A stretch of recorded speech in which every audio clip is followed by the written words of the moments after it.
हम्म।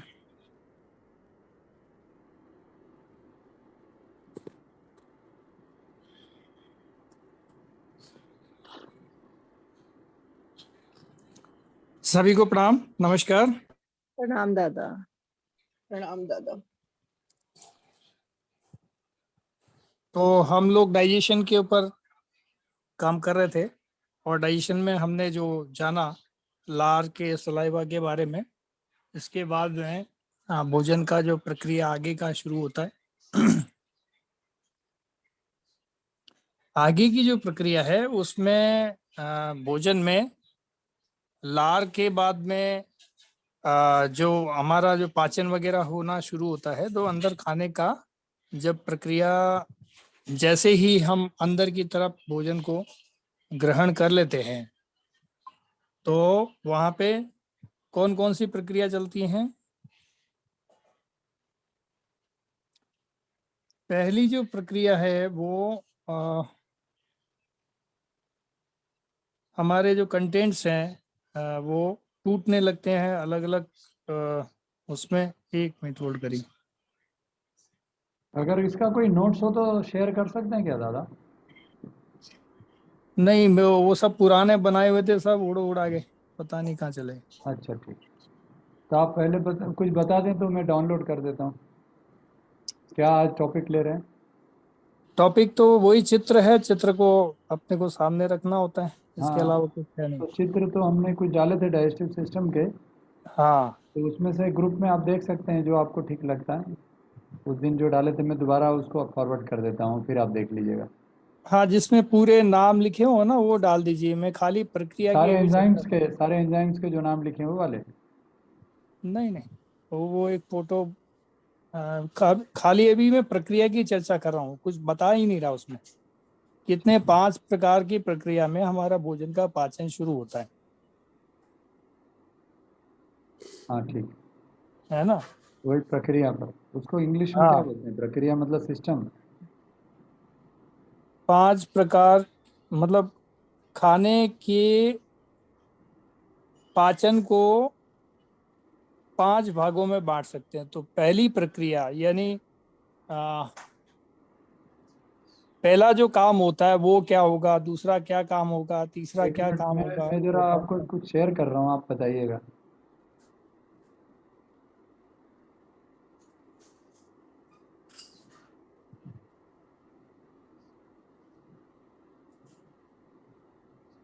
ये दिख रहा?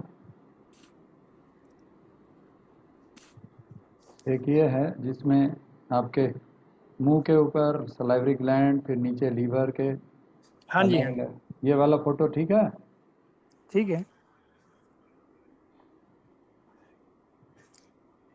इसके अलावा और फोटोज भी हैं। एक ये फोटो है जिसमें आपका ड्यूडेनम, जेजिनम, फिर फिर उसका इलियम, फिर उसके बाद कोलोन के जो transverse colon, descending colon, ascending colon, sigmoid colon, rectum, ये सब भी नाम लिखे हैं। ये वाला आपको दिख रहा? हाँ हाँ, दिख रहा है, नो टेंशन। तो दोनों में से जो आपको ठीक लगता है वो आप, एक ये है फोटो, एक ये। इसको रहने दूं या इसके पहले वाला देखिए? अच्छा, नाम की चर्चा तो इनको बता दी थी पहले।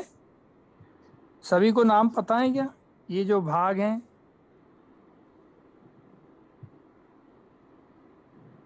कोई एक जना बता दें। यूजिनम, जेजिनम एंड इलियम। हाँ जी, हाँ जी, हाँ जी। कहाँ कहाँ स्थित है, इसकी एनाटॉमी तो बता दी थी मैंने शायद, बता दी थी। है ना। अब अपन चर्चा करें फिजियोलॉजी पर ना। पार्ट तो हो गए इसके लगभग पूरे। ठीक है, कंटिन्यू कीजिए सर।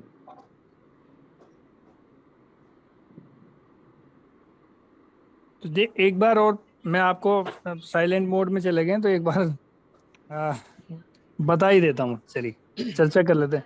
तो सबसे पहले हमारा जो खाना का सामना होता है दांतों में। दांतों दांतों से उसको चबाने का क्रम होता है खाना पचाने के बाद में। जीभ का हमारा कार्य घुमाने का है, उसको मूवमेंट कराना है। बाकी सेलिवरी ग्लैंड्स हैं, उनको सबको मिक्स करने का काम है। उसमें अलग अलग लार का होना होता है, वो लार की जानकारी आपको दे दी गई। इसके बाद में भोजन जो है हमारा मुंह और गले से ये फेरिंग्स और इसोफेगस के रास्ते, है ना, ये सब जो है हमारा अंदर की तरफ जाता है, स्टमक में जाता है। और ये फूड पाइप है जिसको इसोफेगस बोलते हैं।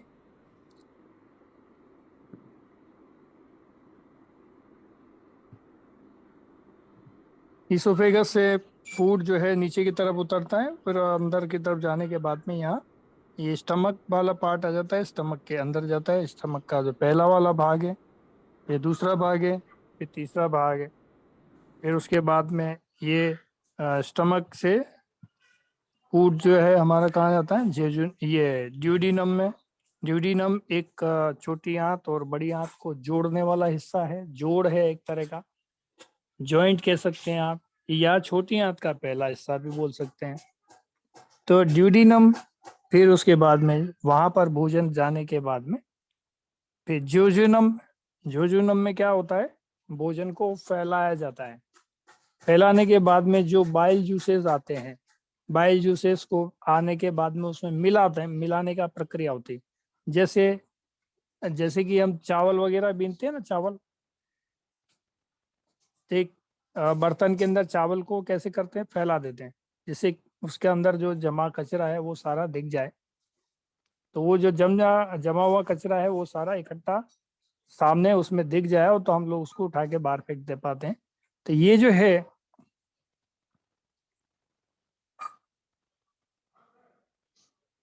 जेजुनम से भोजन जो है फिर वो चला जाता है नीचे हाथ के तीसरे भाग में।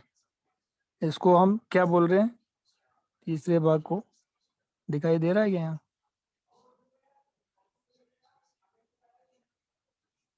Ilium, duodenum, ileum, ileum, jejunum, और इलियम। फिर इलियम। फिर इलियम का एक बिलाई, इलियम का जो छोटा भाग है वो बिलाई, ठीक है। तो बिलाई जो है ये वाला जो छोटा सा भाग है, जहाँ एक ये इस तरह से देख सकते हैं, ये वाला हिस्सा, और ये बिलाई है। जहाँ सीकम लिखा है, सीकम एक छोटा वाला भाग है, बड़ी आंत का निचला, ये जो जोड़ने वाला हिस्सा है, छोटी आंत और बड़ी आंत का, इस सीकम में आकर के जुड़ जाता है। नीचे देखें तो हमें ये अपेंडिक्स दिखता है, जो पूंछ से निकला हुआ भाग। ये अपेंडिक्स जो है अवशेषी अंग हो गया मानव के अंदर। और ये क्योंकि जो ज़्यादा घास वगैरह खाते हैं, बीज का पाचन वगैरह सब यहीं होता है। घास या ऐसा हम फूड, रेशेदार फूड जो हम खाते हैं, उसका पाचन यहाँ संभव है। तो वो आजकल तो ये हो नहीं पा रहा है। तो ये है अपेंडिक्स। अब ये जो ये यहाँ पर एक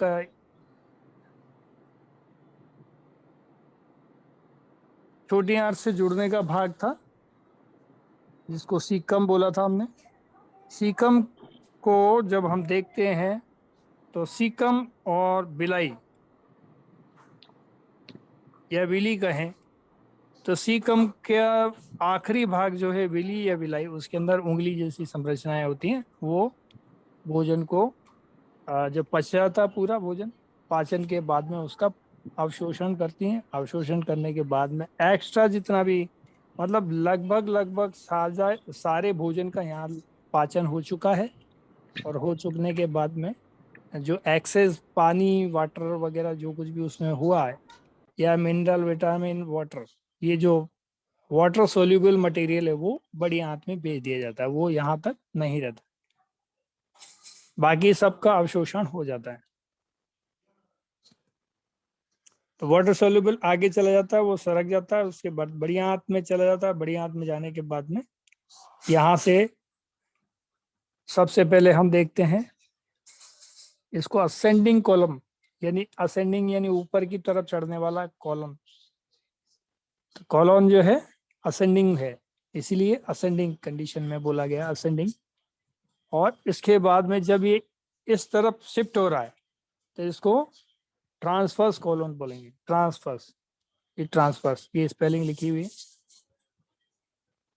ट्रांसफर्स कोलोन। ये जोड़ है, जोड़ तक ही यहाँ सिग्नेचर किया हुआ है, इसको साइन मारा हुआ है, राउंड राउंड शेप दे रखे हैं। यहाँ से ये डिसेंडिंग कॉलोन में आ जाता है। डिसेंडिंग कॉलोन में नीचे आने के बाद में ये वाला जो भाग है नीचे का, ये हो गया सिग्मोइड कॉलोन। ये सब क्या है, बड़ी आंत के भाग हैं। ये सिग्मोइड कॉलोन है। जैसे ही यहाँ पे टर्न हुआ, ये सिग्मोइड का पार्ट है। फिर उसके बाद में ये रेक्टम यानी मलाशय जिसको बोलते हैं अपन हिंदी में। फिर ये बाहर जो पार्ट निकल जाता है, भोजन का अवशेष जो है बाहर निकल जाता है, ये एनस हो गया। तो इस तरह से ये भोजन का हमारे सामने पाचन और अवशेषण क्या चित्र के माध्यम से चलता है, ये इन भागों में होता है। ठीक, अब जो इन भागों में ये सब जो हो रहा है, ये किन्हीं प्रक्रियाओं के माध्यम से होता है।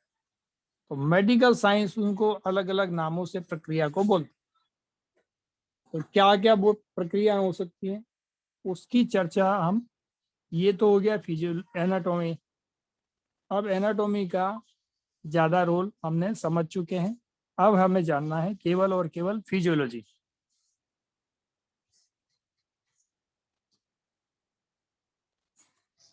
तो भोजन जो है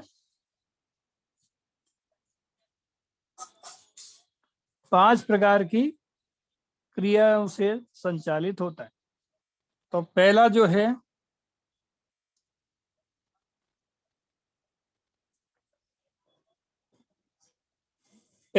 भाग इंजेशन का है, दूसरा डाइजेशन का। ठीक है, तो इंजेशन, इंजेशन, इंजेक्शन नहीं, इंजेशन, इंजेशन। ठीक है, मतलब क्या हुआ, अंतःकरण, भोजन का अंतःकरण हुआ। हिंदी में क्या बोले उसको, अंतःकरण, इंजेशन, राइट। ये हुआ इंजेशन की प्रक्रिया, अंतःकरण।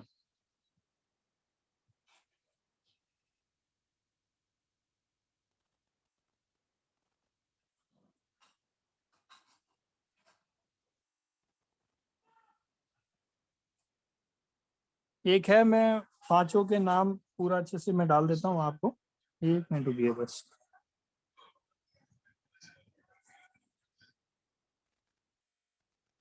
मैंने निकाल लिया है, डाल रहा हूँ मैं।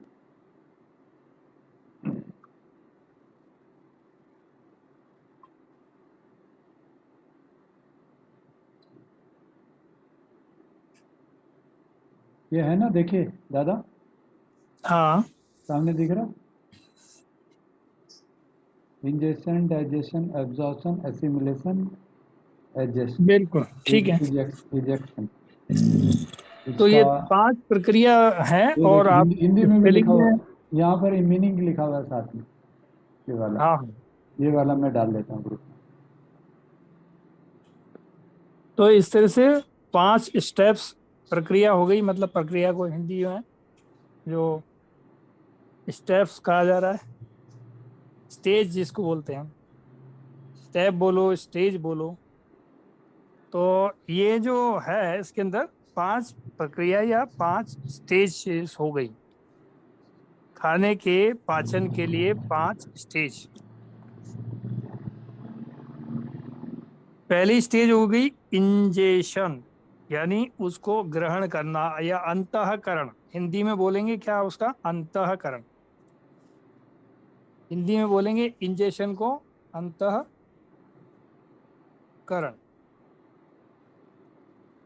या अंतःग्रहण भी बोल सकते हैं, मतलब मुंह के अंदर डालना भोजन को, ये इंजेशन की प्रक्रिया हुई। ठीक है, उसके जैसे ही बाद तक, जैसे ही हम शुरू करते हैं उसको चबाना शुरू करते हैं, तो यहाँ क्या हो जाता है, प्रक्रिया शुरू हो जाती है सेकंड वाली, पाचन की। सेकंड स्टेज क्या है, पाचन की। तो पाचन की सेकंड स्टेज होती है, तो ये इसको क्या बोलेंगे हम?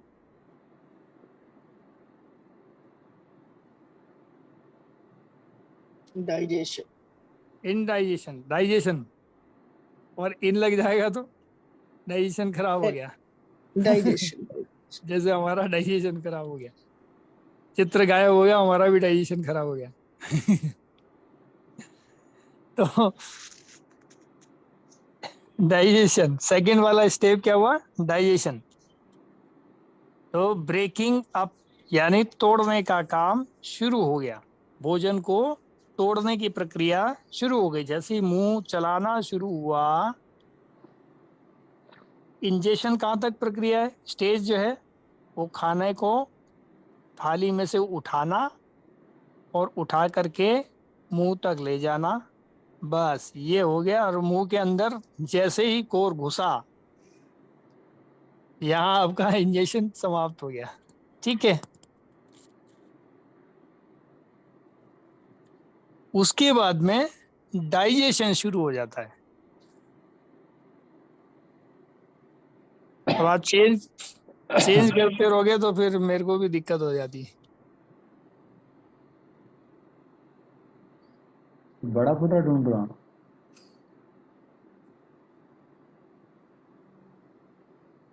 ठीक है। चलिए शुरू करें। हम्म।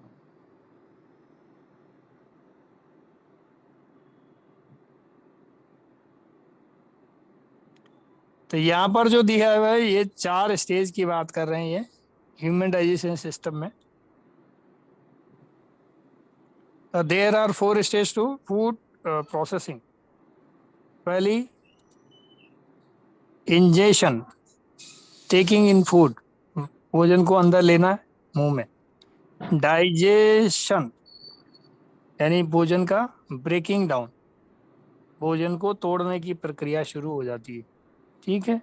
फूड इनटू न्यूट्रिएंट यानी छोटे से छोटा भाग जो शरीर के लिए उपयोगी हो सकता है, तोड़ना, छोटे से छोटे भाग में उसको तोड़ना, ये हो गया डाइजेशन। भोजन की प्रक्रिया क्या है, मतलब भोजन को ग्रहण करना, इंजेशन, उसको पचाना, छोटे से छोटे भागों में तोड़ना, क्या कहलाता है?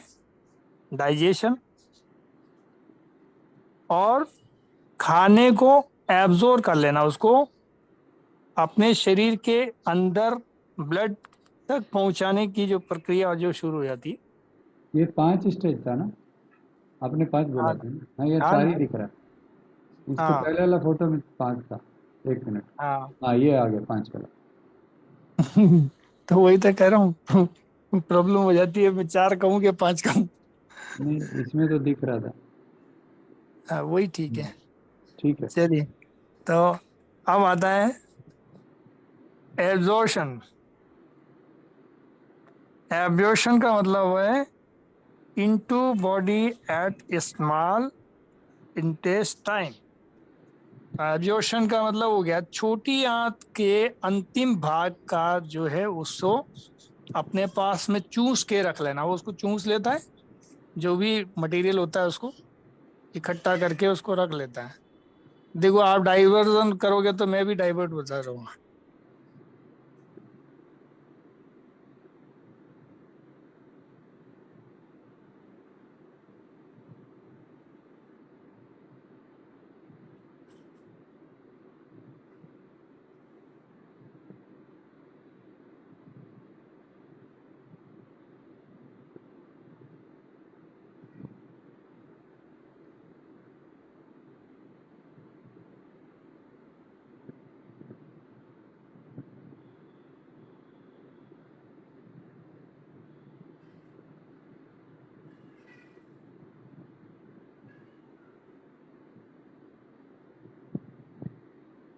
क्या हुआ? साउंड चला गया क्या?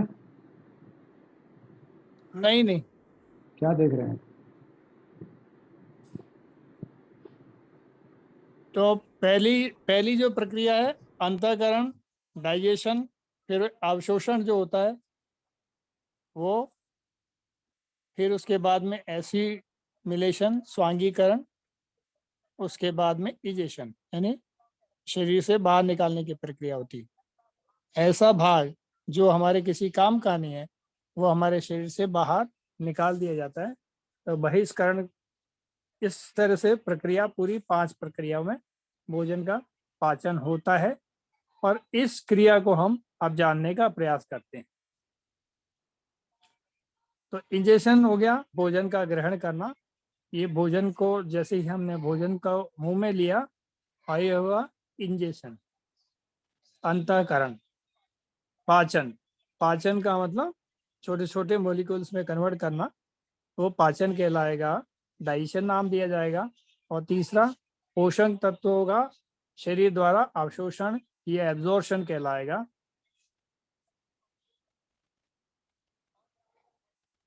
एसिमिलेशन और उसके बाद में अवशोषित पदार्थों को बाहर निकालना, इजेक्शन। तो इंजेक्शन और इजेक्शन में दोनों में फर्क है, राइट। तो यहाँ तक पांचों प्रक्रिया अपने हो गई, लेकिन हम जो खाते हैं इसकी जानकारी जो है हमें मिलनी चाहिए।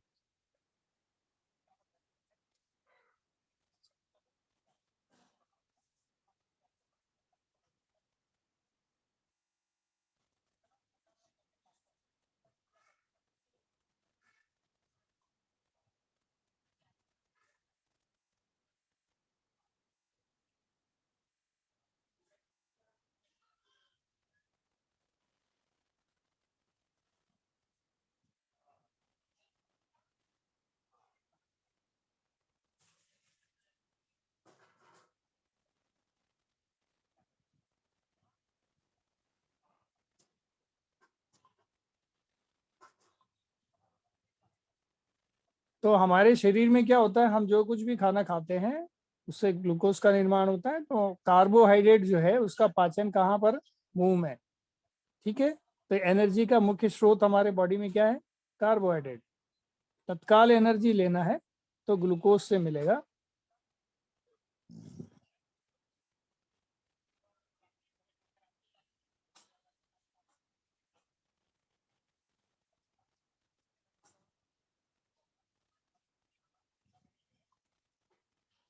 तो हमारी जो जितने भी एनर्जी की प्राप्ति है वो किससे है, ग्लूकोज से है। तो जो भी हम खाना वाना खाते हैं इन सबको क्या कर रहे हैं, हम ग्लूकोज में कन्वर्ट कर रहे हैं, राइट। क्या कर रहे हैं, ग्लूकोज में कन्वर्ट कर रहे हैं। तो ये जो भोजन है, जो कुछ भी हमने खाया है, ये सब भी किस में कन्वर्ट होना है, ग्लूकोज में कन्वर्ट होना है।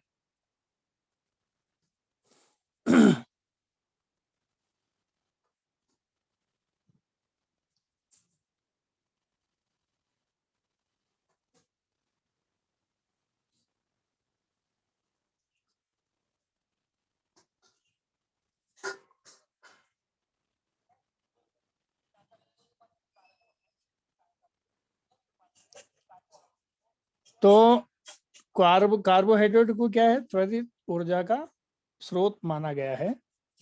तो दूध क्या लिया अपन ने खाने में, यदि हमने दूध ले लिया तो ये क्या होता है, प्रोटीन है।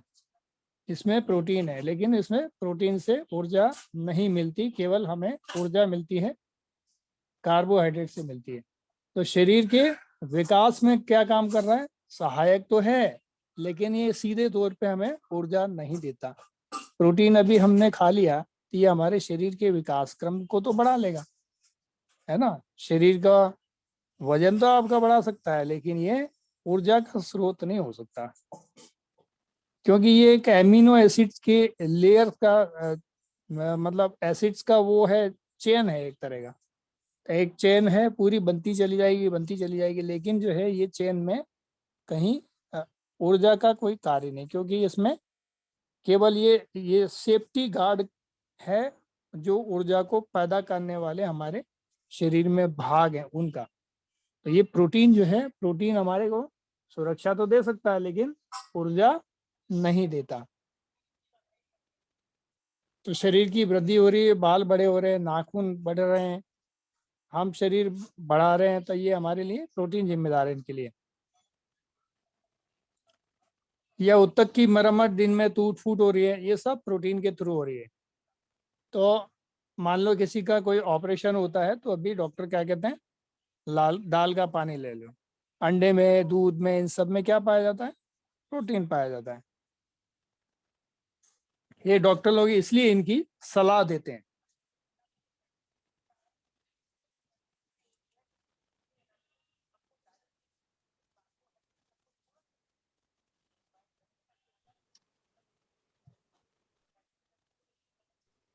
दादा जैसे उसके कार्बोहाइड्रेट से बाद में वेट बढ़ता है तो प्रोटीन से भी वेट बढ़ता है ना? प्रोटीन से वेट बढ़ता है, बिल्कुल प्रोटीन से वेट बढ़ता है। और इसीलिए हमें कोई ऑपरेशन वगैरह होता है या कोई चोट चपेट लग जाती है तो उसमें क्या होता है, रिपेयर करना है किसी भी चीज हम्म को, शरीर को रिपेयर करना है तो उसमें प्रोटीन की आवश्यकता है। हम्म जबकि कार्बोहाइड्रेट ऊर्जा का हमारा स्रोत है। कार्बोहाइड्रेट क्या है, ऊर्जा का स्रोत है। हम्म एक होता है फैटी एसिड, है ना। हम्म हम्म हमको कभी बताते हैं ओमेगा 3 फैटी एसिड, फैट, ये जो तेल और इनसे प्राप्त होता है हमको। देखिए कुछ चीजें हैं जिनसे किनसे क्या क्या हमें पोषक तत्व क्या क्या प्राप्त होते हैं, तो हम देखते हैं कि जो आता है हमें देखने को मिलता है। सबसे पहले रोटी, रोटी हम खाते हैं तो रोटी में क्या है, कार्बोहाइड्रेट है। और हम्म क्या है, ग्लूकोज। वो कार्बोहाइड्रेट जो है हमारा शरीर क्या करता है, उसको तोड़ करके ग्लूकोज में कन्वर्ट कर देता है। किसमें कर देता है, ग्लूकोज में कन्वर्ट कर ग्लूकोज। देता है। और ग्लूकोज हमको ऊर्जा दे देता है, हम्म राइट। तो ऐसा ही क्रम चलता है। तो ठीक इसी प्रकार जो तेल है ना, तेल हमारे शरीर में हम जाते हैं, फैट, घी वगैरह जो कुछ भी किस में कन्वर्ट होता है, तेल, घी, ये सब फैट, फैट में टूटता है। फैट है यस सर। हमारे शरीर का, और ये फैटी एसिड में कन्वर्ट होता है। यानी ये सूक्ष्म पोषक तत्व बन गया है। यानी पोषक तत्व तो क्या था, फैट, हम्म लेकिन फैटी एसिड जो है इसको तोड़ करके बनाया गया। यानी इसको तोड़ा गया तो इसको क्या निकला, तोड़ने से फैटी एसिड निकला। तो फैटी एसिड क्या है, सूक्ष्म पोषक तत्व। अब ये जो ऊर्जा देता है सूक्ष्म पोषक तत्व, ये बहुत कम देता है, कार्बोहाइड्रेट से कहीं ज्यादा कम, बहुत कम देता तो है, लेकिन बहुत कम ऊर्जा देता है। इस लायक नहीं होता कि ये ऊर्जा का कोई मुख्य स्रोत बन सके या इनको मुख्य स्रोत की श्रेणी में हम रख सकें। तो ये इन चीजों को समझना जरूरी है। ऐसे ही दूध की चर्चा करते हैं। दूध क्या करता है, दूध हमारे शरीर में वो भी एक मुख्य प्रोटीन का स्रोत हो गया। क्यों, क्योंकि ये पशु से आता, पशु के भी प्रोटीन की लेयर्स होते हैं। वो हमारे शरीर से हालांकि मैच तो नहीं करते, मैचिंग नहीं है, पर गाय, भैंस और कुछ पशुओं की हल्की फुल्की मैचिंग कुछ कुछ स्तरों पर दिख जाती है।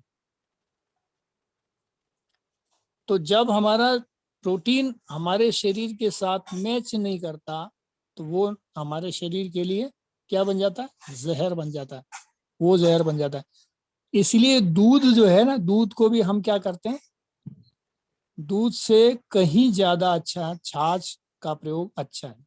क्यों है, क्योंकि छाछ पतली हो जाती है और पचने में आसान हो जाती है। दूध में भी हम पानी मिला के लेंगे तो पचने में आसान होगा। यानी उसको, प्रोटीन की चेन को या उसको थोड़ा सा तोड़ के लेंगे। कहते हैं ना, एक लकड़ियों का ढेर है, उसको एक साथ तोड़ने जाओगे तो नहीं टूटता, लेकिन अब हम्म उसको तोड़ना है तो क्या करो, एक एक लकड़ी बाहर निकालो, उसको तोड़ते चलो, तो फटाक से पूरा भारा टूट जाएगा। थोड़ा समय लगेगा लेकिन टूट जाएगा। ठीक इसी प्रकार दूध के पाचन में भी हमें, हर एक को दूध आसानी से पचता नहीं है, तो पचता नहीं है तो वो सारी बीमारियां लाता है। लोगों को ये चीज समझ में नहीं आती। उनको ये लगता है कि भैंस का दूध एकदम गाढ़ा वाला पीना है।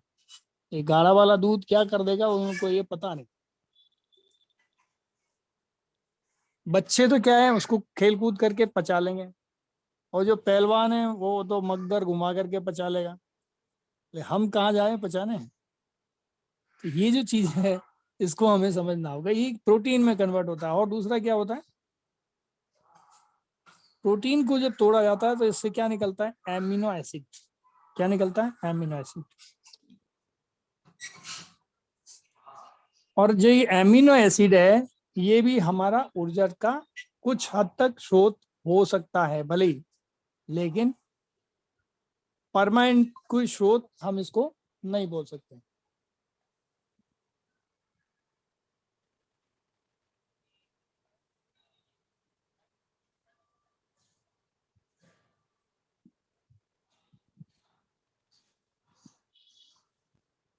तो ऐसा जो प्रोटीन है वो क्या कर सकता है, शरीर में विकास कर सकता है, वृद्धि कर सकता है ना।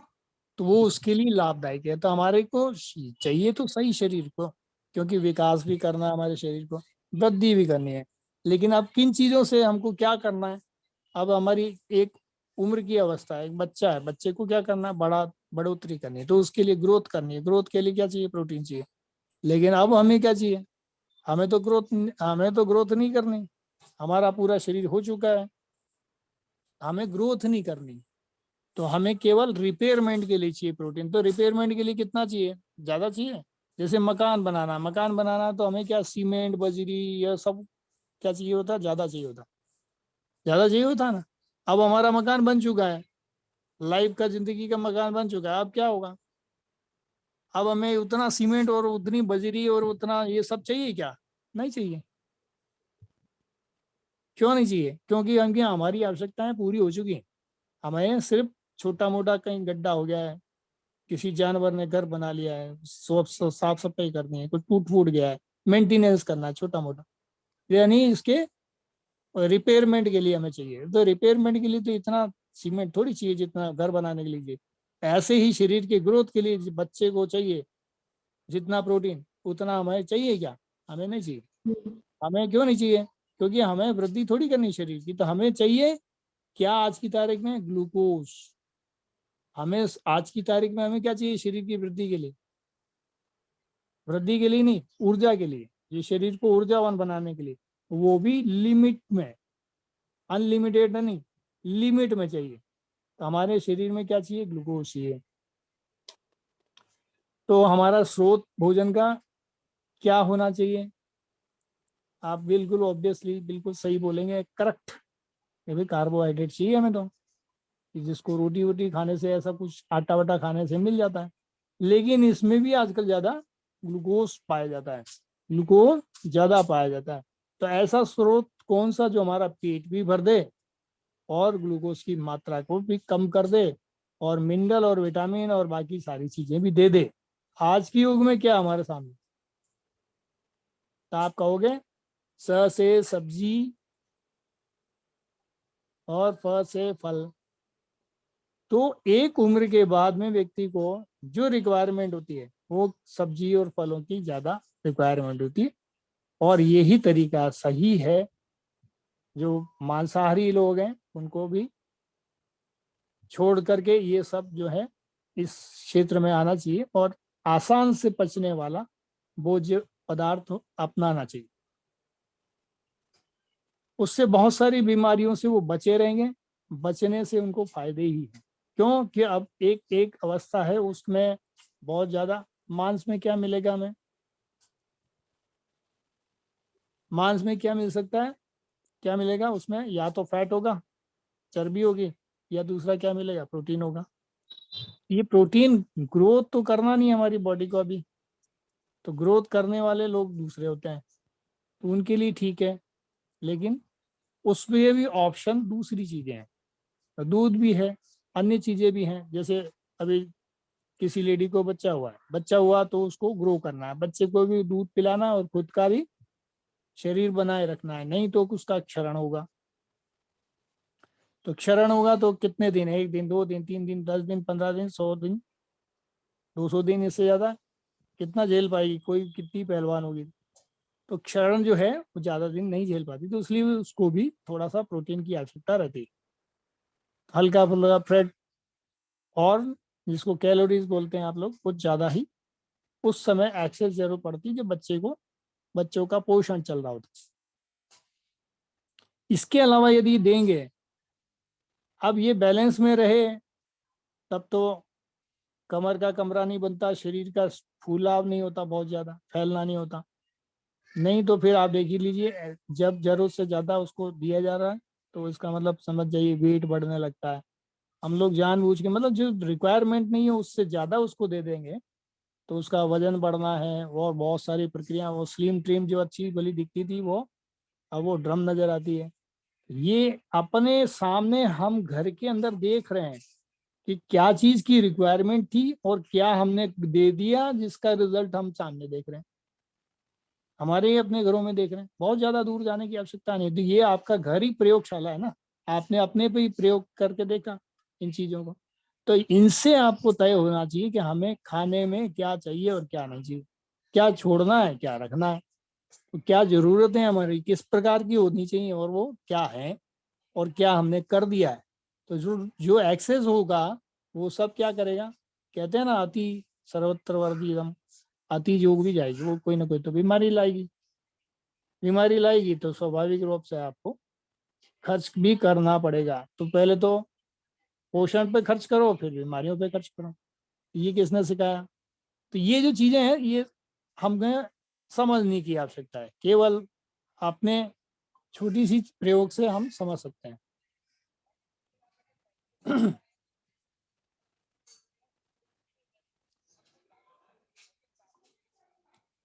अब जो फैट की एनर्जी है वो हमें क्या होती है, डायरेक्ट नहीं मिलती, फैट से फैट को तोड़ते हैं तो क्या मिलता है, फैटी एसिड मिलता है, लेकिन इसकी तुरंत एनर्जी नहीं मिलती।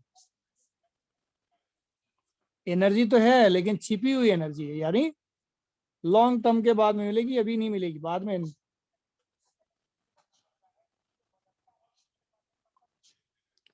फैटी एसिड को फॉर्मेट को बदलना पड़ेगा आपको, फैटी एसिड को तोड़ करके लीवर बना तो सकता है एनर्जी, लेकिन डायरेक्टली ये एनर्जी नहीं दे सकता, तो उसमें लगता है समय।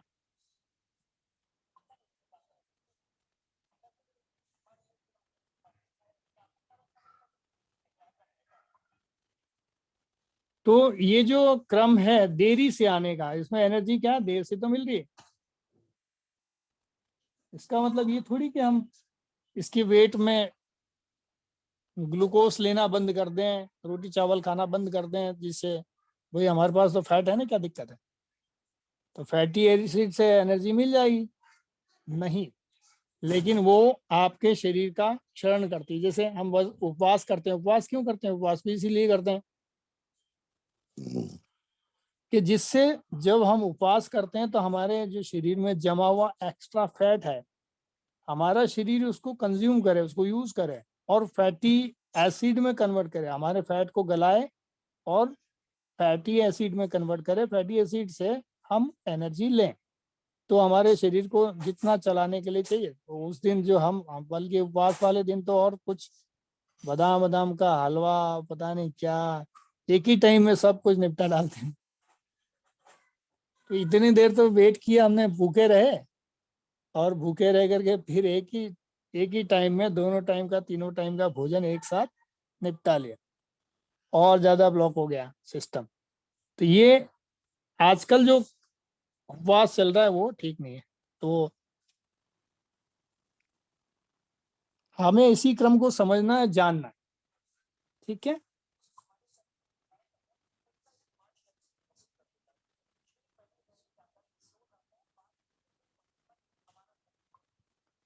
तो हमारा फैटी एसिड जो है ये क्या करता है, स्टोर तो कर लेता है बॉडी, और ये जहाँ जरूरत होती है फिर वो इस्तेमाल में काम में ले ली जाती है। जैसे ही इसको फैट को तोड़ा जाता है और तोड़ने के बाद में ये क्रम आगे से इस्तेमाल हो जाता है।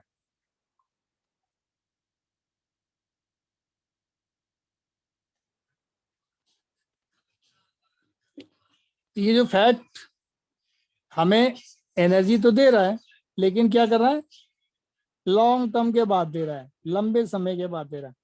क्विक एनर्जी कहाँ से मिली, कौन बताएगा क्विक एनर्जी कहाँ से मिली। कार्बोहाइड्रेट से। कार्बोहाइड्रेट से मिली, राइट।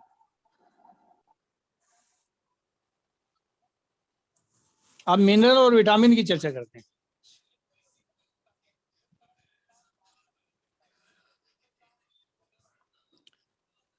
अब कोई कहे कि मिनरल और विटामिन का पाचन होता है क्या, तो मिनरल का पाचन नहीं होता, विटामिन का भी पाचन नहीं होता। मिनरल और इनका केवल एब्जॉर्प्शन होता है, और भोज्य पदार्थों का पाचन होता है, क्योंकि वो हमारे शरीर में इतने मोटे मोटे भाग होते हैं, वो उनको तोड़ना पड़ता है हमारे शरीर को। पहले तो हम दांतों से तोड़ते हैं, फिर उसके बाद में शरीर को तोड़ता है, शरीर उनको तोड़ता है, ठीक, अपने डाइजेशन सिस्टम के पार्ट उनको तोड़ते हैं। जबकि विटामिन और मिनरल ये ऑलरेडी क्या कहलाते हैं, ये सूक्ष्म पोषक तत्व कहलाता है। मिनरल और विटामिन क्या कहलाते हैं, ऑलरेडी सूक्ष्म पोषक तत्व कहलाते हैं। इसीलिए तो बोलते हैं इनका नाम ही सूक्ष्म पोषक तत्व है ना। तो ये इनका पाचन नहीं होता, ये सीधे एब्जॉर्प्शन होता है इसका।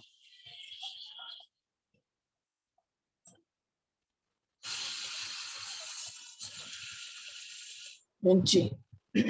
तो पाचन जो है, पाचन का प्रक्रिया क्या है? पाचन की प्रक्रिया वही प्रक्रिया है जो बड़े बड़े हिस्सों को, जो भोजन के हमने बड़ी बड़ी चपाती बनाई है, सीधा थोड़ी चपाती खा जाते हैं, निगल लेते हैं अपन, नहीं, उसको और बारीक बारीक बारीक बारीक बारीक बारीक टुकड़ों में तोड़ते हैं।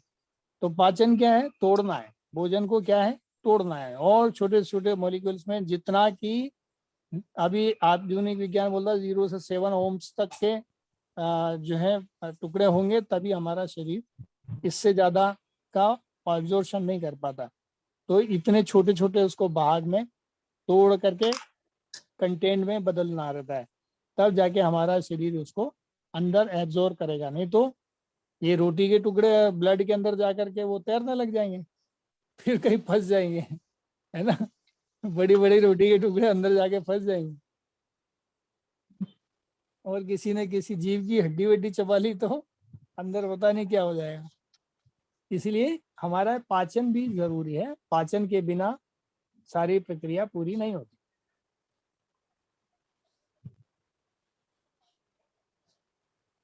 तो मिनरल और विटामिन का पाचन नहीं होता, जो ऑलरेडी पहले से ही सूक्ष्म है, तो उसका क्या पाचन करोगे?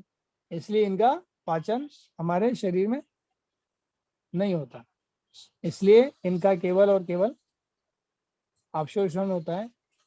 मिनरल, विटामिन, लवण वगैरह जो भी बोलना है।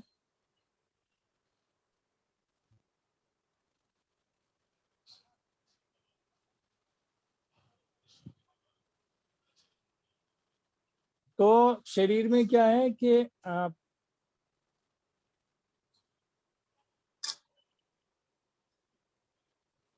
पोषण की जो प्रक्रिया होती है, उसमें सबसे ज्यादा महत्वपूर्ण रोल कौन अदा करता है? वो एंजाइम ही अदा करते हैं। एंजाइम होते हैं, वो क्या करते हैं? एंजाइम भोजन की प्रक्रिया को पूरा करते हैं, राइट। तो 3 प्रकार के मुख्य पाचक एंजाइम होते हैं। कितने प्रकार के होते हैं पाचक? मुख्य, बाकी तो बहुत हैं। 3 प्रकार के मुख्य एंजाइम हैं जो पाचक एंजाइम हैं। शरीर में पचाने का काम ज्यादातर उनके द्वारा ही होता है।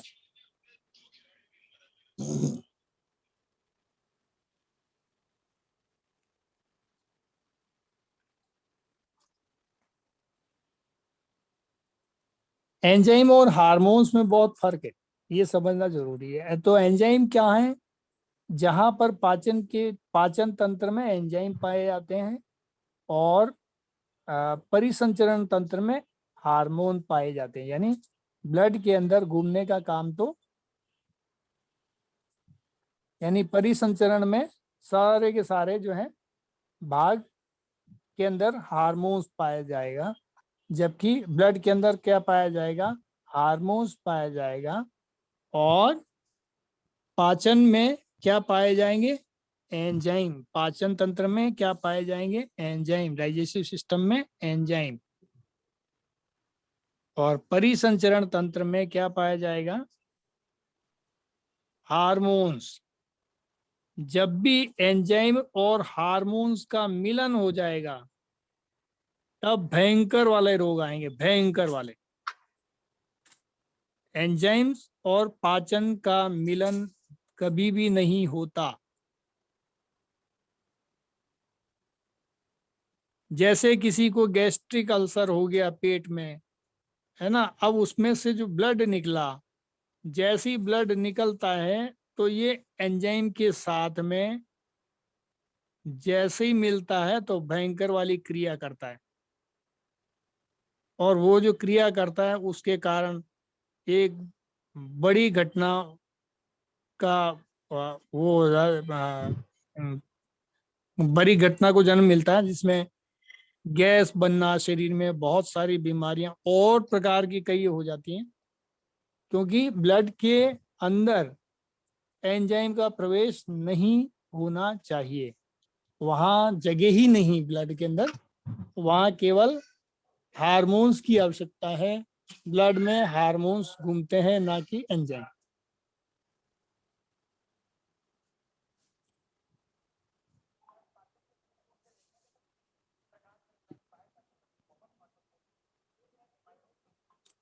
तो पाचन के दृष्टिकोण से मुख्य जो एंजाइम है उसमें सबसे पहला जो नाम आता है वो अमाइलेज का है।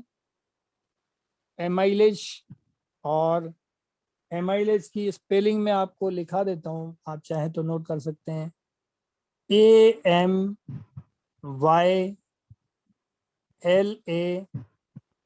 AMYLASE।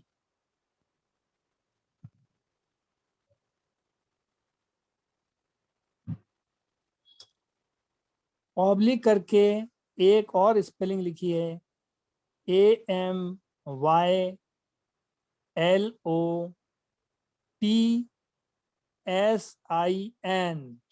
ये भी नाम बोला जाता है, एमाइलोप्सिन।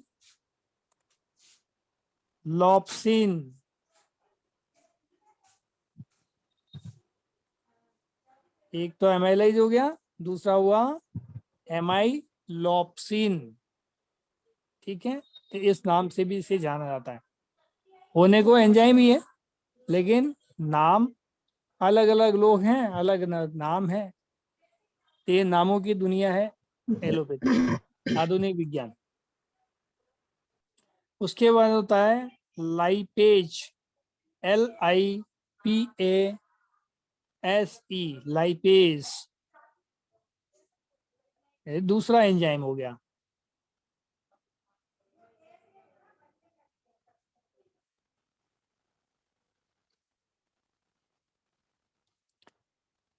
तीसरा एंजाइम जो है, दादा प्लीज प्लीज दादा दोबारा बताइए पहले से पहले नंबर से। हाँ जी हाँ जी। हाँ कोई बात नहीं, नंबर 1 को लिखिए AMY। हाँ वो लिख लिया, LASE। हाँ LASE। और दूसरा इसका हो गया, जो दूसरा नाम हो गया हाँ LOTSIN। ठीक है। AMYLOPSIN। हाँ जी। दूसरे नंबर का है लाइपेज, हम्म LIPASE, हम्म लाइपेज। तीसरे SE। नंबर का एंजाइम है क्या LIE? हाँ जी।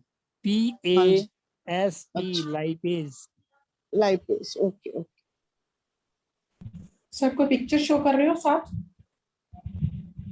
और तीसरा? जी कोई पिक्चर भी शो कर रहे हो साथ इसके? मेरे को नहीं, कुछ नजर एंजाइम नहीं आ रहा।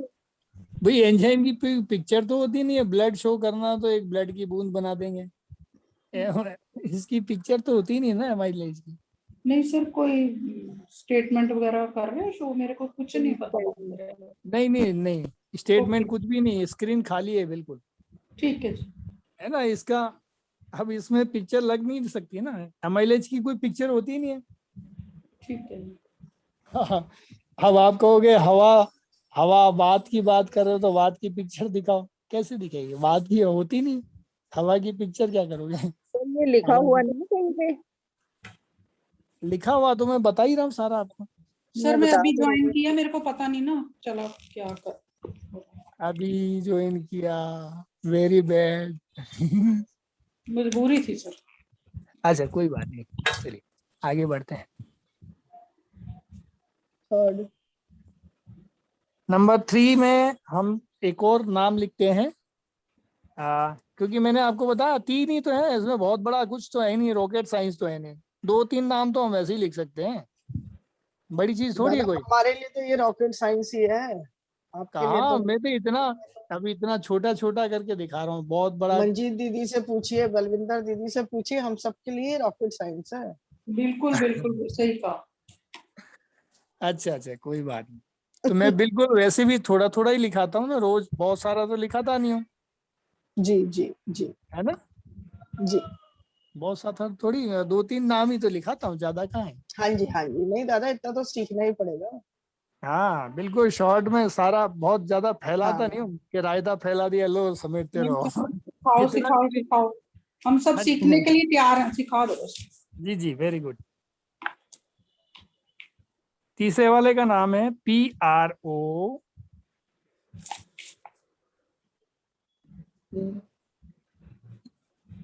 TEASE। फिर से रिपीट करता हूँ, PRO TEASE पीस। SE, proteases.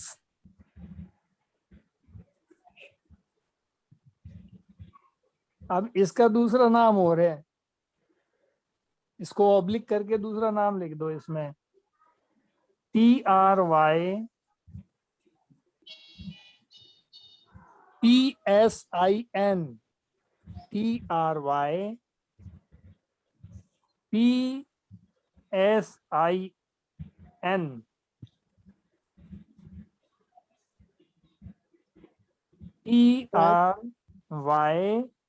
TRYPSIN, ट्रिप्सिन, है ना। बड़ा आराम से, कोई दिक्कत नहीं। और कहोगे तो मैं और बोल दूंगा 10 बार, नहीं नहीं है ना। हाँ, हो गया तभी अपन आगे बढ़ेंगे। मुझे पता है, मैं भाई मेडिकल कॉलेज में नहीं पढ़ा रहा। बुड्ढा बुड्ढा को पढ़ाएगा। हाँ, वो वहां के हिसाब से तो इतनी देर में तो निकल गया होता पूरा पेज ही दनादन। जी चलिए, जी। तो ये प्रोटीज यानी ट्रिप्सिन, 3 प्रकार के हो गए हमारे एंजाइम। टोटल हो गया ना 3। हम्म,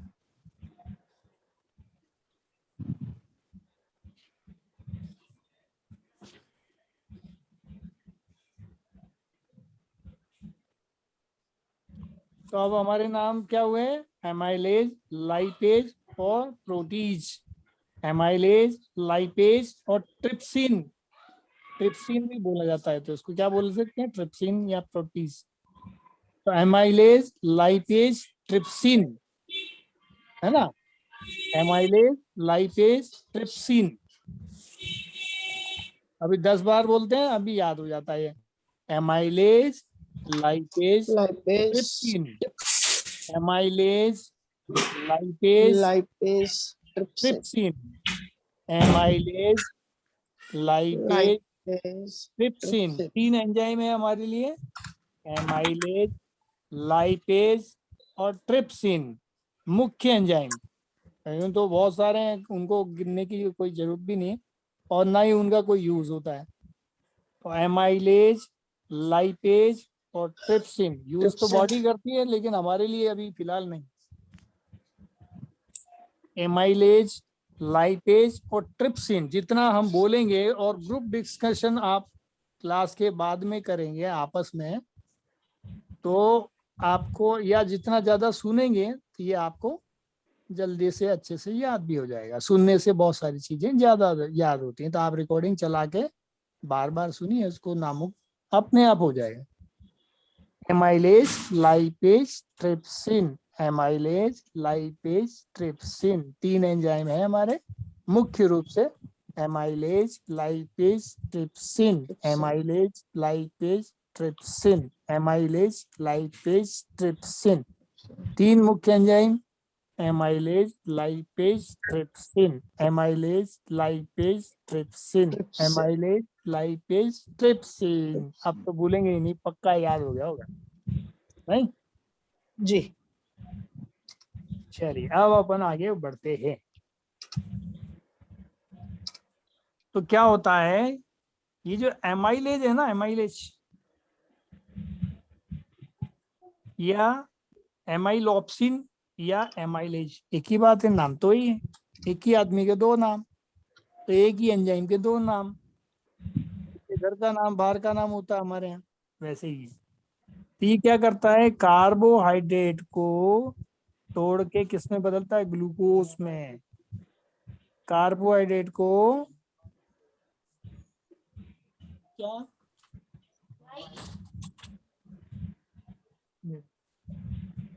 तो कार्बोहाइड्रेट को, क्या कार्बोहाइड्रेट दोबारा बताए।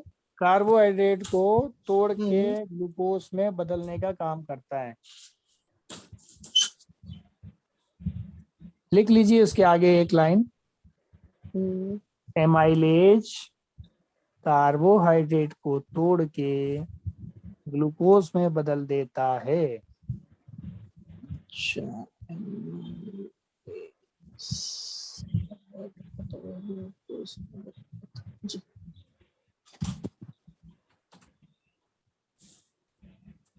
कार्बोहाइड्रेट को, एमाइलेज का क्या कार्य है, एमाइलेज कार्बोहाइड्रेट को ग्लूकोज में तोड़ के बदल देता है।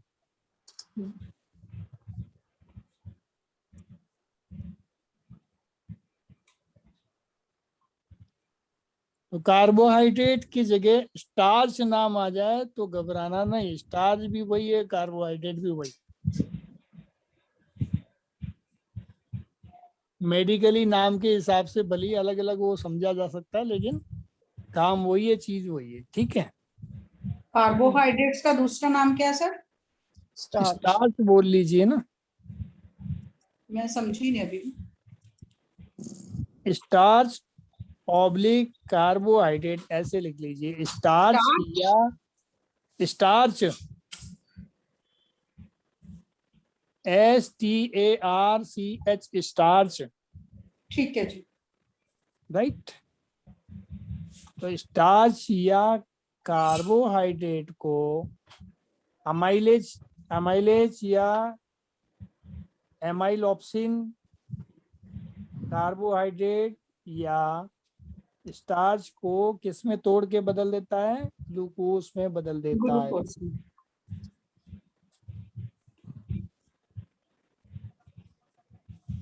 और ग्लूकोज से हमको तुरंत ऊर्जा मिल जाती है।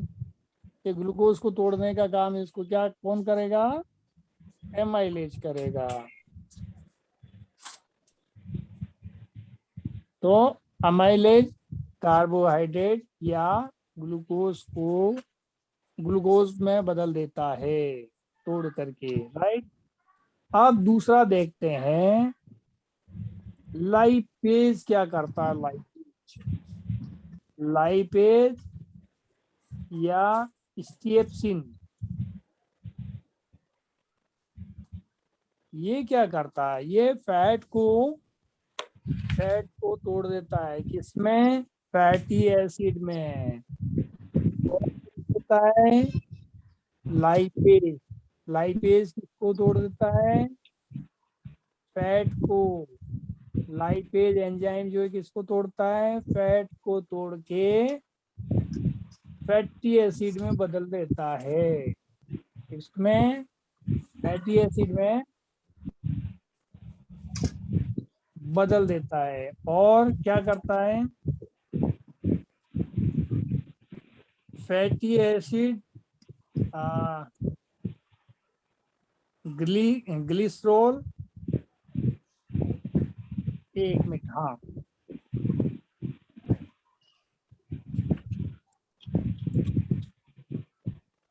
तो जब फैट को ये क्या करता है, दो में कन्वर्ट कर सकता है, किसको कर सकता है, फैटी वसा को फैटी एसिड में कन्वर्ट कर देता है या ग्लिसरॉल में कर देता है। ग्लिसरॉल की स्पेलिंग है GLYCEROL,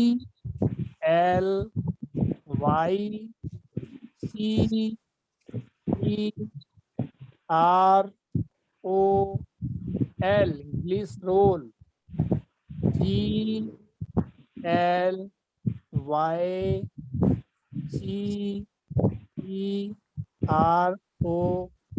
ग्लिसरॉल। करेक्ट। और फैटी एसिड की स्पेलिंग हो गई FATTY, फैटी एसिड ACID।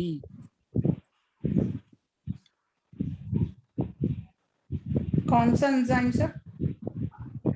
ये कौन सा एंजाइम था? ये लाइपेज है।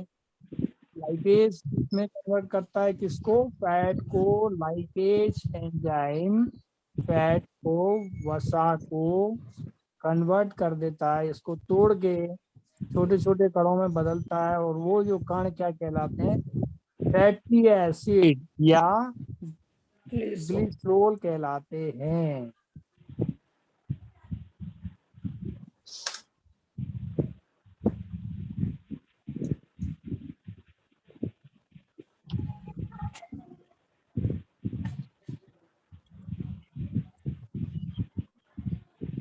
तो हमारे शरीर में क्या होता है? ये फैटी एसिड के रूप में स्टोर रहता है बॉडी में। जब भी एनर्जी की आवश्यकता होती है तो वो अपने हिसाब से शरीर को थोड़ी बहुत एनर्जी बना के दे देता है।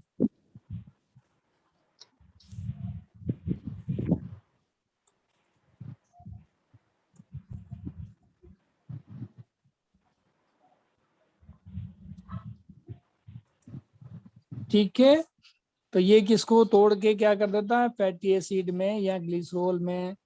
इसको हिंदी में क्या नाम बोलते हैं? वसीय अम्ल। फैटी एसिड को हिंदी में नाम बोलते हैं वसीय अम्ल। फैटी एसिड लिखा ना, उसके ब्रैकेट में लिख लो वसीय अम्ल। जी। और ग्लिसरॉल का तो ग्लिसरॉल होता ही है, उसका हिंदी में अनुवाद होता ही नहीं। जैसे टायर का नहीं होता, कुछ शब्द हैं जिनका होता ही नहीं कुछ है ही नहीं, तो क्या लिखेंगे। अब तीसरे नंबर का एंजाइम देखते हैं वो क्या करता है।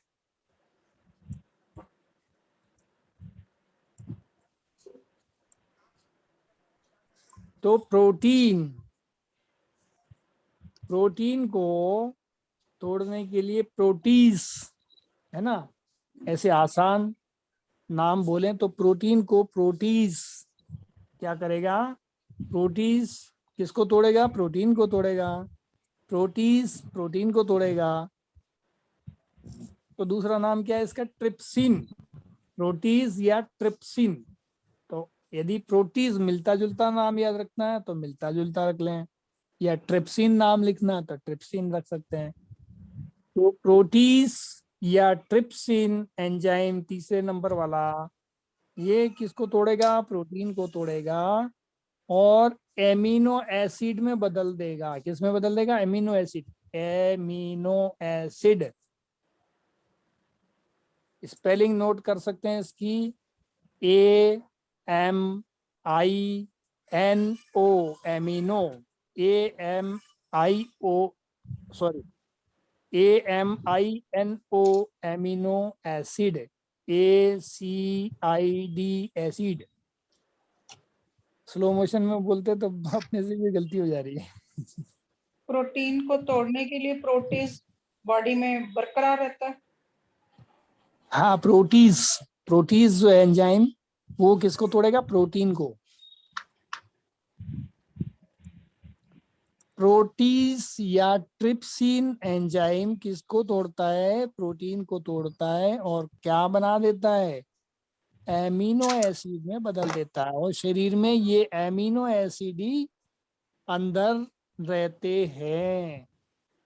जब भी जरूरत पड़ता है तो हमारा लीवर या हमारा सेल, अभी हम सेल भी देखेंगे आगे, सेलुलर हेल्थ की जो बात करते हैं, वो सेल भी, उसका माइट्रोकॉन्ड्रिया, उसका केंद्रक, उसका अगला अलग अलग पार्ट है सेल के, वो सब मिलके इसी एमिनो एसिड को एब्जॉर्ब करते हैं, एब्जॉर्प्शन करते हैं इसका, और इसी एमिनो एसिड की लेयर इकट्ठा करके इकट्ठा करके इकट्ठा करके इकट्ठा करते करते करते क्या बना देते? प्रोटीन बना लेते।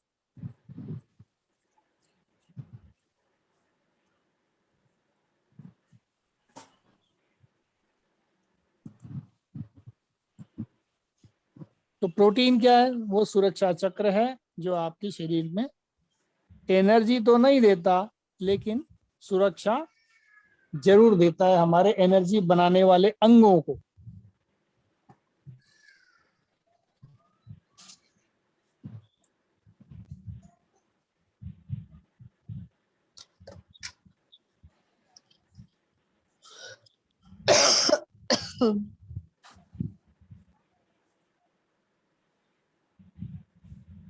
तो एक बार फिर से देखते हैं शुरू से। तो भोजन का अंतः ग्रहण, हिंदी में क्या लिखेंगे?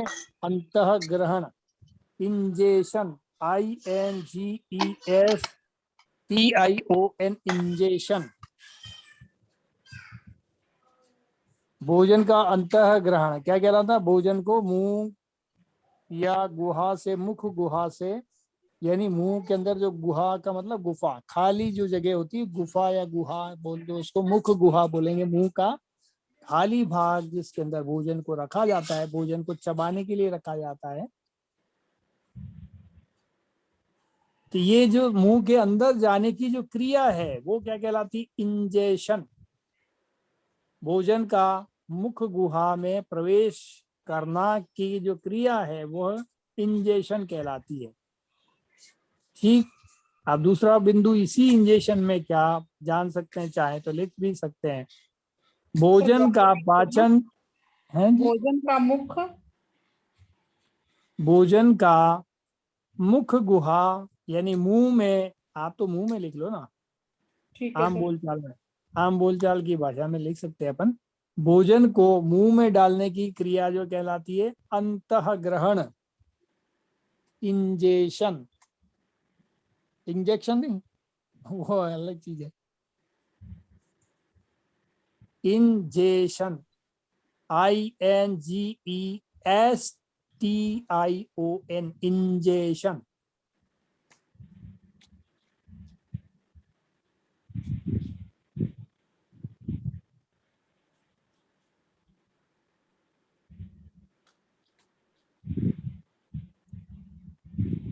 दूसरा बिंदु यहाँ पर देखने को क्या मिलता है? भोजन का पाचन मुख से ही प्रारंभ हो जाता है। भोजन का पाचन कहाँ से शुरू होता है? मुंह से।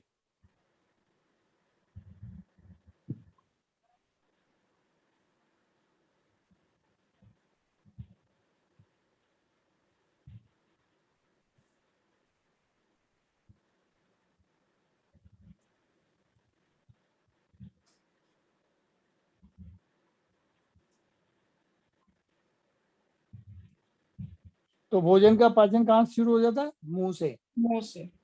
और मुंह में क्या होता है? बड़ा हम्म। बड़ा सा हमने गस्सा रखा था, उसको तोड़ के मुंह क्या करता है? छोटे छोटे भाग में कन्वर्ट कर देता है, बिल्कुल छोटे छोटे भाग।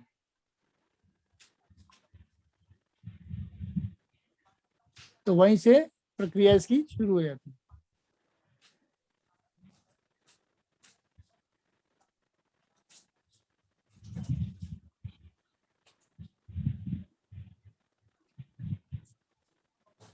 अब दूसरा देखते हैं अपन, पाचन, डाइजेशन। डाइजेशन की प्रक्रिया, डाइजेशन को समझना, अभी हमने जाना था डाइजेशन क्या होता है। तो डाइजेशन के विषय में लिखे हैं, लार अम्लीय होती है। लार क्या होती है? अम्लीय होती है, एसिडिक होती है ना, क्योंकि इसका पीएच लेवल कितना था? 6.8 था। अब हम तो सुनते हैं भाई लार तो क्षारीय होती है, हमारी लार तो क्षारीय होती है। जब भोजन मिक्स हो जाता है तो अम्लीय हो जाती है। ठीक है सर। हाँ, तब होती है बात। ये बात समझ में आ गई अब। तो पहले प्रक्रिया में अम्लीय दिखाई देती है, लेकिन बाद में वो क्षारीय हो जाती है। ये मुख्य प्रकार इसके एंजाइम टाइलिन और माल्टेज पाए जाते हैं। लार में 2 एंजाइम पाए जाते हैं ना, लार में मुख्य रूप से 2 एंजाइम पाए जाते हैं। वो क्या पाए जाते हैं? टाइलिन और माल्टेज।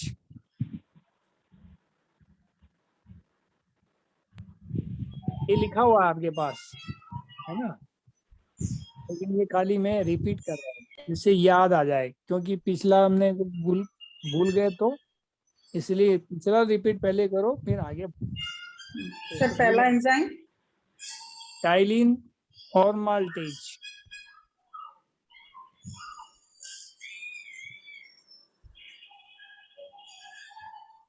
जैसे किसी टीवी एपिसोड में चलता है ना रिकैप, तो अपन जी सर। रिकैप कर रहे हैं। तो पहले नंबर पे हमने क्या देखा?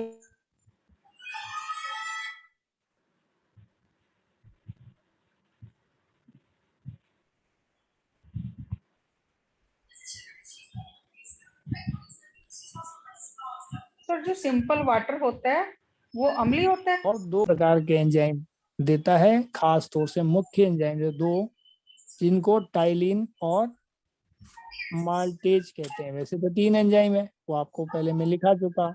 एक लाइसोजाइम भी तो है, लेकिन जो पाचन की प्रक्रिया है उसमें कौन कौन भूमिका अदा करता है, तो ये टाइलिन ही अदा करता है और टाइलिन और माल्टेज।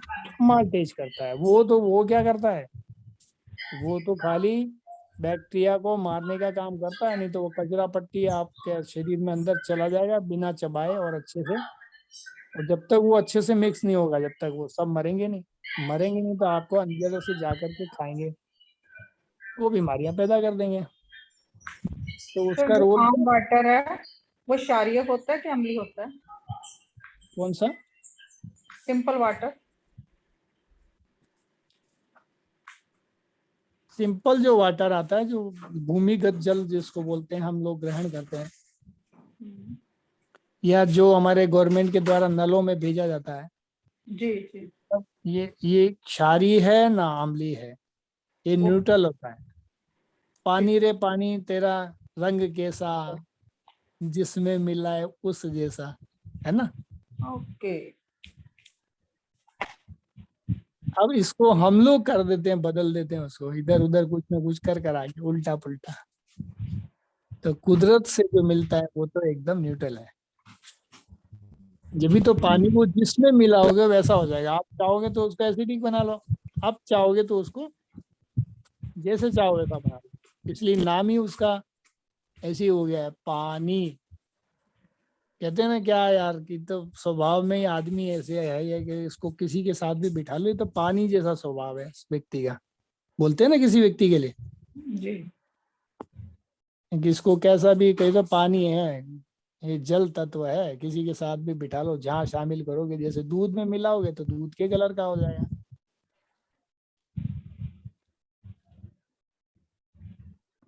तो दूध दिखने लग जाएगा, जिसमें मिलाओगे जैसे हो जाएगा, राइट।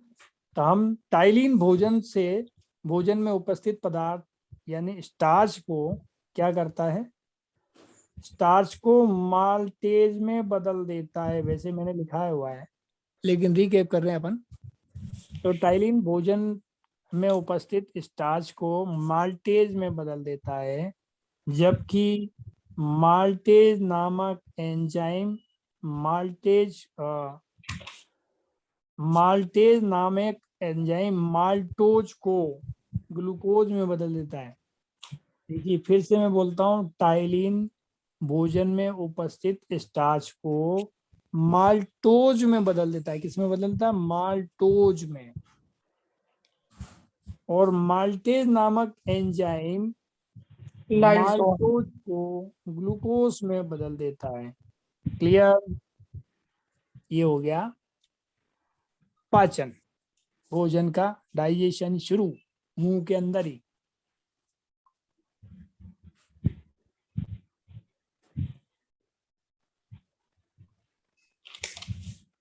और कितना है 6.88 जो हमने लार का पीएच मान देखा था, ठीक है।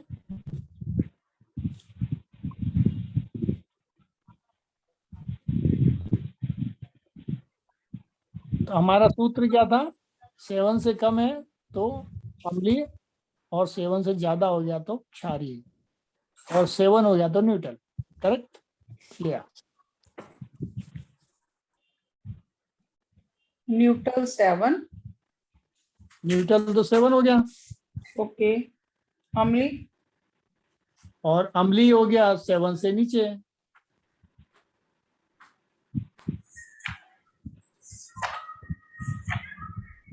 और क्षारीय क्या हो गया? क्षारीय की चर्चा करते थे हम 7+। ओके। ठीक है, ये है एक कहानी इसकी। तीसरा एक और है लाइसोजाइम, जिसको बोले थे अपन। ये क्या करता है? एंजाइम भोजन में उपस्थित हानिकारक जीवाणुओं का नष्ट कर देता है। इसके बाद भोजन आहार नली में चला जाता है ना। ये प्रक्रिया है एक के बाद। पहली प्रक्रिया क्या हुई थी? भोजन मुंह में गया था, मुंह में जाने के बाद में दोनों एंजाइम ने उसको पचा डाला। तीसरे वाले ने क्या किया? उसके अंदर जो उपस्थित जीवाणु थे उनको मार डाला, एकदम साफ सुथरा गंगा जल जैसा बना के पेट में भेज दिया। राइट। भगवान ने इतनी बढ़िया सुविधा दी आपको, चबाओ चबाओ के खाओ, और जिससे कचरा पत्ती जो है उसको, या कीड़े मकाड़े बैक्टीरिया जो भी जा रहे हैं उनको मार डालो, मार के भोजन को अंदर दे दो। उसके बाद में भोजन क्या करता है? आहार नली या भोजन नली, भोजन के फूड पाइप द्वारा क्या करता है? इसोफेगस द्वारा अंदर चला जाता है। कहाँ पे जाता है? हमारे पेट में पहुंच जाता है, पेट के अंदर पहुंच जाता है, जहाँ अनेक अम्लीय रस मिलते हैं। उसको कौन कौन अम्लीय रस मिलते हैं? HCl, हाइड्रोक्लोरिक एसिड बोलते हैं उसको। एक जठर रस, यानी पेट के अंदर और भी कई तरह के रस हैं जिसको पित्त रस बोलते हैं। राइट। तो अंदर पेट में उनको कौन कौन मिलेगा? एक HCl, हाइड्रोक्लोरिक एसिड। दूसरा मिलेगा उसको पित्त रस, बाइल जूस।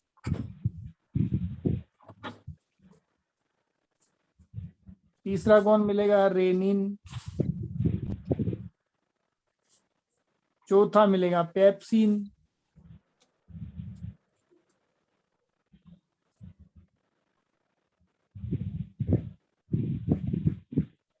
पांचवा मिलेगा लाइपेज।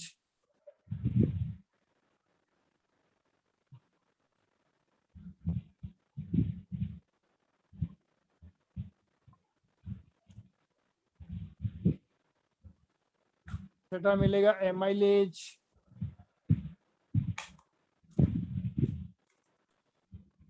द्वारा पाचन क्रिया होती है। मतलब इतने सारे जो चीज मिल करके शरीर में ये सब रोल अदा करते हैं भोजन को पचाने में।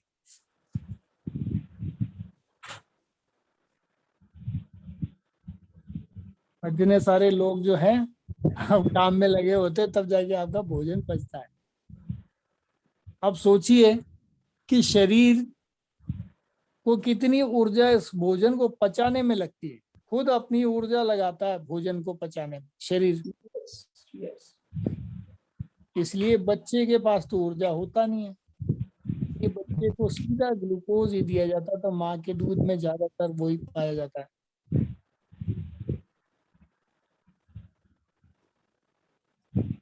और बच्चे को हम सीधे कुछ दे भी नहीं सकते क्योंकि और कुछ पचता ही नहीं है, उसको मीठा ही स्वाद पचता है।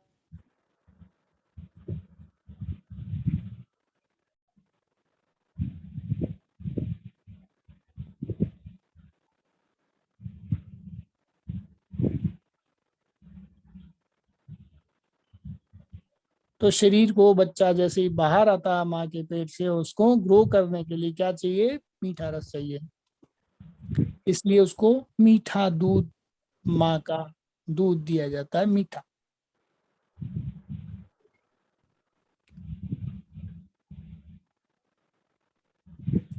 तो बाहर का कुछ भी देते हैं तो वो डाइजेशन नहीं होता, उसको पचता नहीं है, तो या तो वो उल्टी कर देता है या दस्त हो जाता है।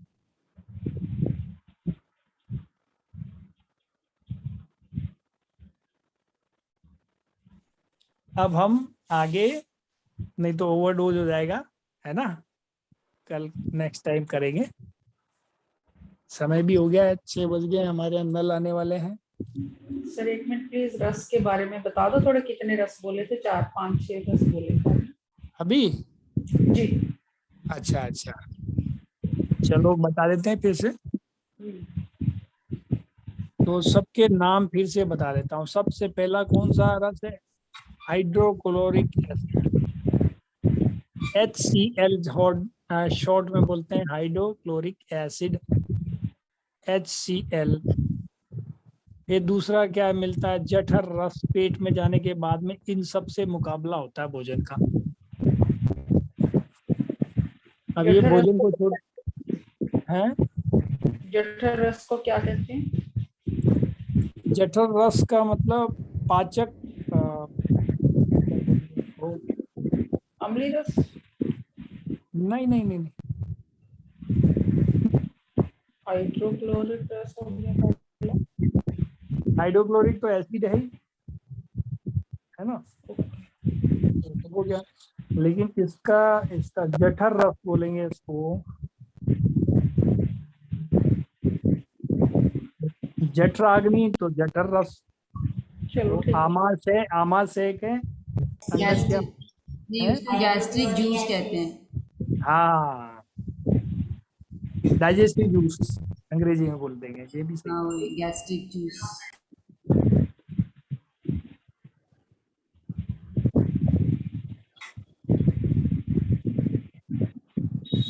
तीसरा सर? फिर हो गया पित्त रस।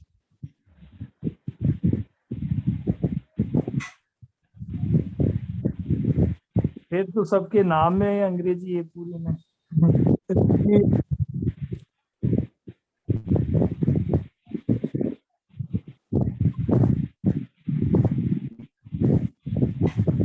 पेप्सिन,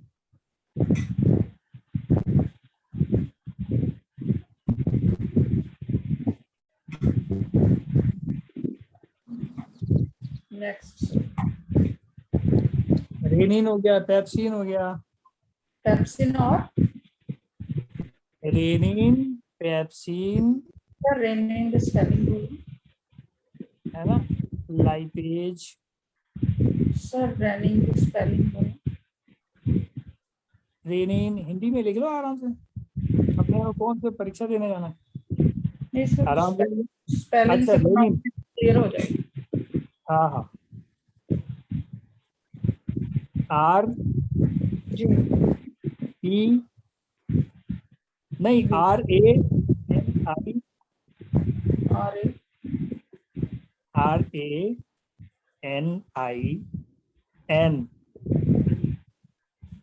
कई लोग लिखते हैं रेनिन, और कई लोग केवल N ही लिखते हैं, रेनिन, राइट। ठीक है। नेक्स्ट।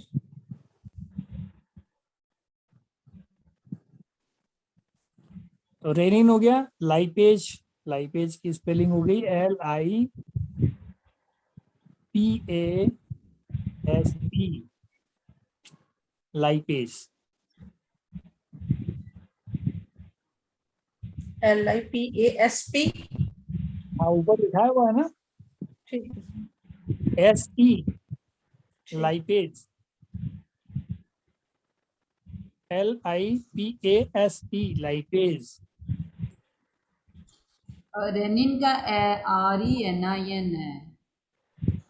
RENIN, रेनिन भी लिख सकते हैं। ये मैं वही कह रहा हूँ, इनमें आप जाओगे जितनी जगह, अलग अलग किताबों में अलग अलग आपको मिल हाँ, जाएगी। स्पेलिंग तक थोड़ा बहुत वेरिएशन हो जाती है।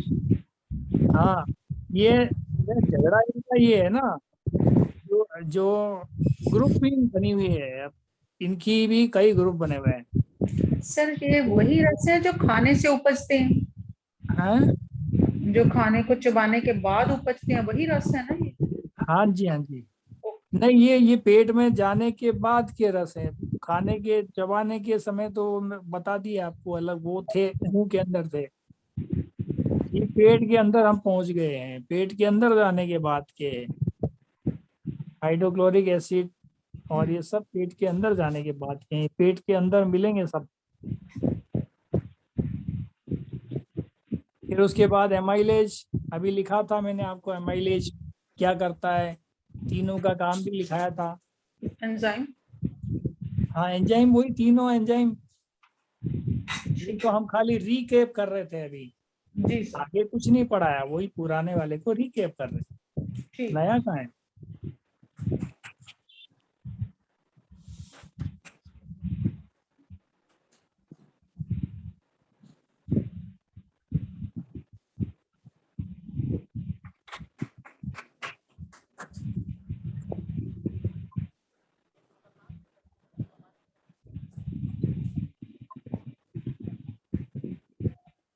अमाइलेज हो गया।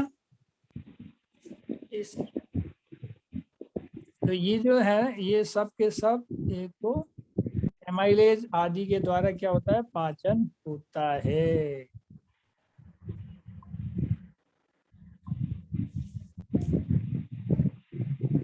और हाइड्रोक्लोरिक एसिड क्या करता है, हाइड्रोक्लोरिक एसिड जैसे ही सामना होता है इसका पीएच लेवल नोट कर सकते हैं आप, 2 से लेकर के 3.5 पीएच के आसपास रहता है। अलग अलग किताबों में उसका वेरी करता है अंदर अंदर, कोई 2.5 से लेकर के 3.9 बोलते हैं, कोई 3.8 बोलता है, कोई 3.6 बता रहा है, कोई 3.5 बता रहा है। डिपेंड करता है, अलग अलग किताबों में अलग अलग राइटर अपने अपने हिसाब से। अब जैसे ये अंतर क्यों आ रहा है, अब जैसे हर शरीर में अंतर है, अब किसी ने शरीर का कुछ हिस्सा निकाल के देखा होगा लेबोरेटरी में, उसने नोट किया, अच्छा जैसे किसी के अंदर हाइड्रोक्लोरिक एसिड बढ़ा हुआ है ज्यादा, अभी गुस्सा उस्सा आकर के खाना खाया है किसी ने, भयंकर लड़ाई वड़ाई कर करके और फिर खाना खाया था, हाइड्रोक्लोरिक एसिड ज्यादा ही आएगा ना। तो ऐसे आदमी का उन्होंने चेक कर लिया वैज्ञानिकों ने, तो बिल्कुल ज्यादा ही आएगा। तो उन किताबों में उन्होंने लिख लिया भाई ये हो गया। इस जगह और विशेष पर निर्भर करता है।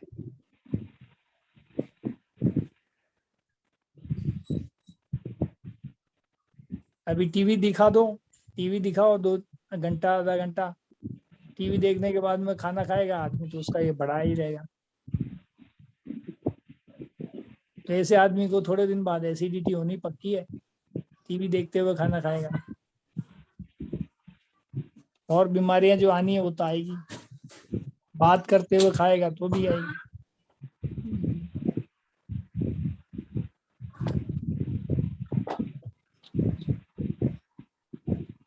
ये आयुर्वेद की दिनचर्या अध्याय में हम बताएंगे कि दिनचर्या हमारी कैसी है। सर आपने ना रसों में से ओनली हाइड्रोक्लोरिक एसिड का पीएच लेवल तो बताया, लेकिन जो अगले रस हैं उनका भी पीएच लेवल अलग अलग होता है? नहीं होता है, वो इनका होगा भी तो भी ये होने नहीं देगा ना। ओके।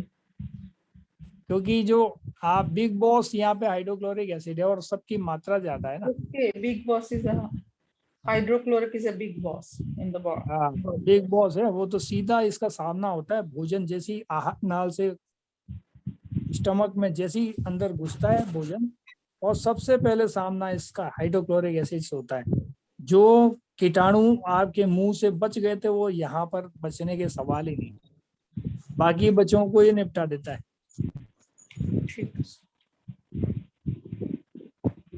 तो आप बताओ भगवान ने कितने सारे सेफ्टी गार्ड देकर के भेजे हुए हैं। बिल्कुल बिल्कुल बिल्कुल सर। अब वो है कि हम उनका यूज कुछ नहीं कर रहे हैं। रचना है भगवान की, अलग अद्भुत कला है उसकी। अद्भुत कला है। आप सोचो उसने जो ब्रेन बनाया ना, दिमाग, ऐसी चीज बनाई है। आप अनार को इकट्ठा कर लो, अनार को मतलब वापस से खोल करके दाना दाना अलग करके फिर जोड़ के दिखा दो, नहीं जोड़ सकते। लेकिन वो बड़ा विचित्र चीज बनाया, उससे भी बारीक चीज है। और डॉक्टर बड़े बड़े दावे करते हैं हम ब्रेन का ऑपरेशन करते हैं, तो सबसे पहले तो अनार को जोड़ करके दिखा दो, जब ब्रेन का जानेंगे। उल्टा पुल्टा दिखता है सारा। से अनार को ठीक से नहीं जोड़ पा रहे हैं तो ब्रेन को कहाँ से जोड़ेंगे। अनार से ज्यादा वो कस्टर्ड एप्पल, हाँ शरीफा। तो हम तो वो भी नहीं दे रहे ना, बड़ा आसान वाला चीज दे रहे हैं, अनार को ही जोड़ लो। सही बात। तो ये सभी स्टडी को प्रणाम। स्टार्टिंग में बड़ी बेसिक नीड है बच्चों। हाँ जी, स्टडी और करते हैं, सोशल साइंस पढ़ते हैं, पॉलिटिक्स पढ़ते हैं, ये बेसिक नीड है।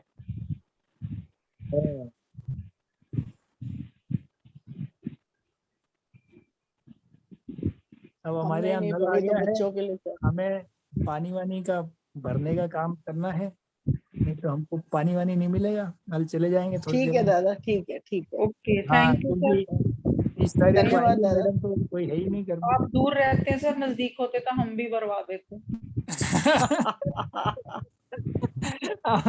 आप वही भर ये लीजिए। सही है, ये सही है।